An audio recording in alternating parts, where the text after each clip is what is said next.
Bro Kakashi drawing பண்ணுங்க. நிறைய பேர் கேட்டீங்க. வீடியோக்குள்ள பார்க்கறதுக்கு முன்னாடி அந்த லைக்கை மட்டும் போட்டு பாருங்க. இதயத்தில் தர்மம் என்றும் உறங்குவதில்லை. இதை உணர்பவன் தானே மீண்டும் மனிதன் ஆகிறான்.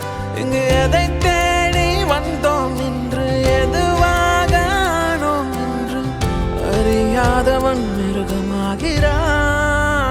நான் யார் இறைவா, விடைத்தாய் இறைவா. நான் யார் இறைவா, பதில் சொல்ல மண்ணில் வருவாயா. நான் யார் இறைவா, விடைத்தாய் இறைவா.